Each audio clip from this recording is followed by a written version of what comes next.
Pak ahli yang disampaikan ya yang ditanyakan kita yang penyelenggara hukum dan majelis, dia menjelaskan pendapatnya terkait kapan alat bukti surat dan sebagainya.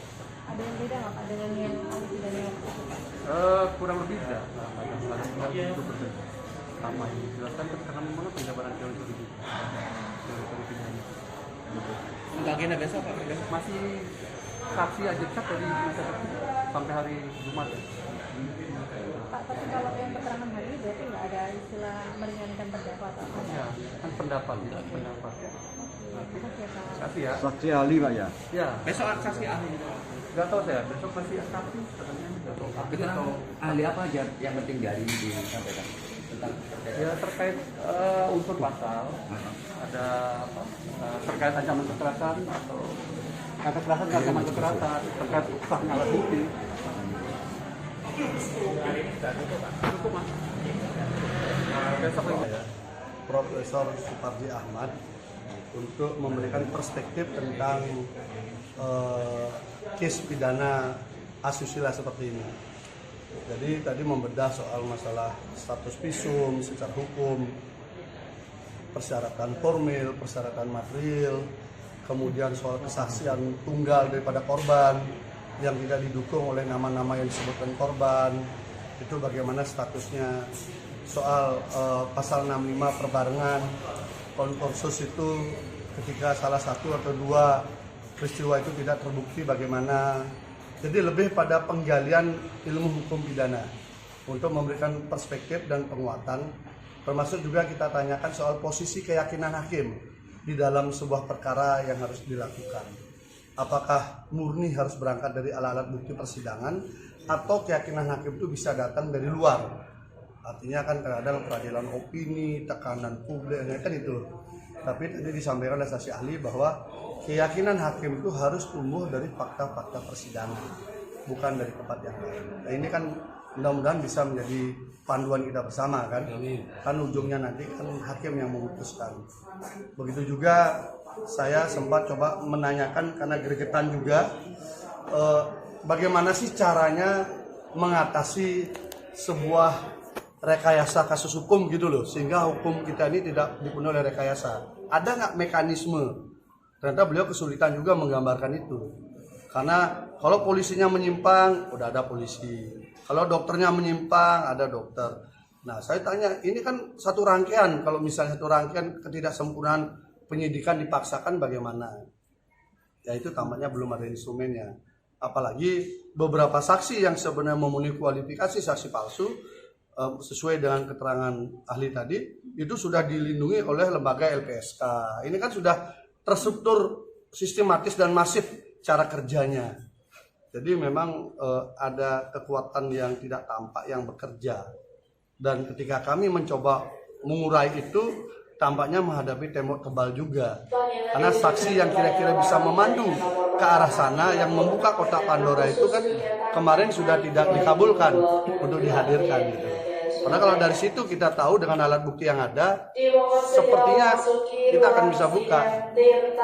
Tapi ini saksi ahli aja deh. Total sudah berapa saksi nggak saat ini? Pidana yang dihadirkan lagi apa keterangan ahli pidana yang kemarin itu kurang? Ya memberikan perspektif yang berbeda kan. Tapi ternyata hampir sama juga, khususnya soal validitas. Visum itu sama-sama kalau misalnya nggak memenuhi syarat validitas, nggak memenuhi syarat formil, memang nggak bisa dipakai. Istilahnya begini, ketika alat bukti itu meragukan, maka tidak bisa dipakai untuk meyakinkan. Nah, kira-kira gitu. Kalau alat bukti itu meragukan, maka tidak bisa dipakai untuk meyakinkan. Maka alat bukti itu harus meyakinkan untuk bisa muncul sebuah keyakinan peristiwa. Oke, keterangan apa yang meringankan terdakwa kali ini? Hampir semua perspektif yang tadi kita tanyakan akhirnya dijawab memang hampir sama dengan yang kita bayangkan. Artinya kalau orang tidak cukup bukti, kemudian peristiwa saksinya yang tidak kuat, kemudian dakwaannya yang tidak sesuai dengan fakta, itu memang terungkap semua bahwa memang tidak bisa. Maka terdakwa berhak untuk mendapatkan keadilan. Kira-kira begitu. Tadi diingatkan harapannya itu saja, bahwa terdakwa itu juga berhak mendapatkan keadilan. Dan tempatnya adalah di pengadilan. Untuk agenda besok? Agenda besok saksi lagi. Saksi ahli juga? Kita coba, mudah-mudahan bisa ya, kita coba ahli juga. Karena ini kan penting sekali. Karena urusan perspektif pidana dan perspektif soal visum. Tadi visum juga diceritakan juga. Visum itu harus sejelas-jelasnya menggambarkan peristiwa yang terdekat. Karena itu makna visum itu membantu mengkonstruksikan peristiwa pidana. Nah, tetapi kalau visumnya terlalu jauh, maka dia akan kabur, tidak bisa memperspektifkan, memperkuat peristiwa pidananya gitu. Sehingga visum seperti itu tidaklah akurat.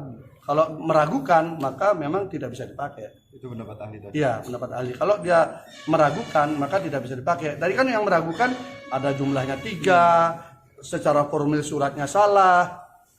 Kemudian saya tanya juga, di dalam dakwaan disebutkan visum 2018, sementara laporan korban 2019. Jadi 1 tahun lebih visumnya sudah ada, baru orangnya melapor. Ini kan tidak rapinya skenario kan. Kemudian 2019 ada lagi visum berikutnya setelah melapor. Ini bagaimana? Makanya ketidaksesuaian, prosesnya, keraguan-raguannya itu disampaikan. Kesimpulannya begini, kalau alat bukti itu meragukan, maka tidak bisa dipakai untuk meyakinkan. Itu prinsip dasarnya. Sehingga harus dicari alat bukti yang bisa meyakinkan, bukan yang membangun keraguan. Nah, sementara itu yang kita sedang gali kan. Total berapa saksi nggak saat ini, Pak? Sudah berapa saksi? Sudah berapa saksi yang? Berapa saksi total? Mbak, total semua dengan ini ya, JPU ya? Waduh, udah banyak. Dari ininya. Oh, dari kita, dari kita. Karena ini problemnya kan begini. Saksi yang kita hadirkan kan ada saksi yang ada di BAP, yang sebenarnya menjadi kewajiban JPU. Tapi JPU kan enggak mau menghadirkan. Kami harus cari, memang tidak semua bisa kami hadirkan. Tapi mau bagaimana lagi? Tetapi tadi dijelaskan, saksi yang tidak dihadirkan di dalam persidangan tidak bisa dipakai. Karena semua perhitungan alat bukti adalah yang hadir di persidangan. Itu ahli mengatakan begitu. Jadi kalau itu tidak ada di persidangan, maka tidak bisa dipakai. Kan banyak tuh alat buktinya banyak, saksinya banyak, tapi tidak dihadirkan. Padahal kita ingin hadirkan aja semua biar sekalian kita bisa uji kan. Tapi kan takut, kayak saksi yang sudah dihadirkan tuh malah memperkuat terdakwa. Pak, saya tanya, kalau awalnya benarkah di BAP itu 5 korban menjadi 1? Di BAP, di dakwaan hanya 1, 5 tuh ada di Kapolda. Bukan di BAP ya? Di Kapolda, Pak Niko yang ngomong di media. Catat itu. Pak, bisa berubah jadi 1 secara hukum? Pak Niko yang ngomong di media bahwa ada 5 korban, berkasnya dibawa ke kejaksaan. Masuk pengadilan tinggal 1. Itu faktanya. Capek juga kita. Agenda selanjutnya Kamis ya? Hah? Agenda selanjutnya nanti? Ya, besok juga. Oh besok ya? Besok. Oke. Pokoknya sampai Jumat. Ahli apa Pak? Besok ahli apa Pak? Adalah. Oke. Takutnya nanti kalau kita bilang, ngerti lah. Ya, makasih. Ya membangun perspektif bersama tentang pidana itu seperti apa kan perlu juga kan. Kadang kita perlu disegarkan juga oleh pakar hukum kan. Karena rutinitas kadang kita salah perspektif kan membaca. Ilmu-ilmu hukum kan berkembang. Oh, satu hal lagi tadi dikatakan soal kekerasan dan ancaman kekerasan. Kalau dalam KUHP itu ancaman kekerasan itu harus dalam bentuk ancaman menuju ke fisik. Karena itu KUHP itu dari peninggalan zaman Belanda. Beda dengan undang-undang KDRT, tidak pidana kekerasan seksual yang baru ya, di mana psikis kan masuk di dalamnya. Ini kan pasalnya pasal KUHP kan. Ya itu selama tidak bisa dibuktikan di dalam persidangan tidak bisa dipakai. Tadi tegas disampaikan semua struktur ancaman apalagi melalui alat-alat medsos dan sebagainya harus bisa dihadirkan di persidangan. Selama tidak bisa dia dihadirkan di persidangan tidak dianggap sebagai sebuah alat bukti. Karena dia nggak hadir di persidangan dan memang nggak ada sampai sekarang. Sampai sekarang ancaman yang WA itu belum pernah bisa dihadirkan di sidang. Sampai sekarang. Tapi keyakinan yang terbentuk itu harus berdasarkan alat bukti.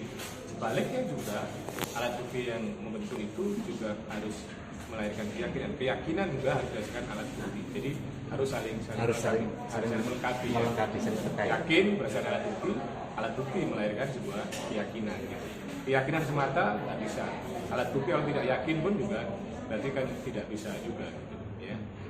Maaf Prof, selama sidang sampai dengan sekarang sampai saat 19 kemarin itu dari saksi kan masih yang dihadirkan dari saksi pihak JPU itu kan bukan bukan saksi yang mengalami atau yang mengetahui persis, ini gimana? Ya, sebetulnya kalau secara formil itu tidak memenuhi kualifikasi sebagai saksi. Karena secara formil saksi itu kan harus secara material, maksud saya harus melihat, mengalami dan mendengarkan secara langsung. Tidak bisa katanya kan gitu. Satu itu. Dan yang kedua, juga saksi itu seandainya tidak mengetahui pun itu harus benar gitu loh, bersesuaian antara saksi satu dengan saksi yang lain. Ketidakbenaran saksi satu dengan saksi yang lain itu kan menunjukkan bahwa kesaksiannya tidak benar sesuai dengan fakta. Seseorang melihat suatu masalah yang sama, kalau memang tahu semuanya berarti kan ceritanya sama. Tapi ini kan ternyata satu masalah yang sama diceritakan oleh banyak orang dengan berbeda pendapat. Itu berarti kan menunjukkan kesaksiannya diragukan. Prof, kemarin itu Pak Gede sempat berngasih pernyataan ya. Ini baru pertama kali katanya beliau itu melihat ada seorang kuasa hukum menjadi saksi. Apakah memang diperkenankan seperti itu atau memang ada kejanggalan?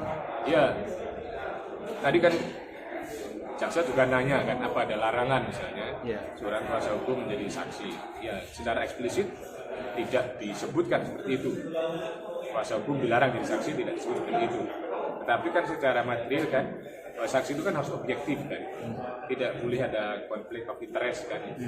Maka untuk menjamin objektivitas dan mencegah konflik of interest tadi itu harus dipastikan bahwa saksi tadi tidak punya ketergantungan, tidak adanya hubungan keluarga, hubungan pekerjaan, sehingga yang disampaikan adalah fakta. Jadi bukan kepentingan dari korban, tetapi yang disampaikan adalah fakta. Kalau yang disampaikan korban adalah fakta, nggak ada masalah. Tetapi kalau yang disampaikan korban bukan fakta, maka kesaksiannya kan menjadi tidak benar, gitu, karena tidak sesuai dengan fakta. Gitu.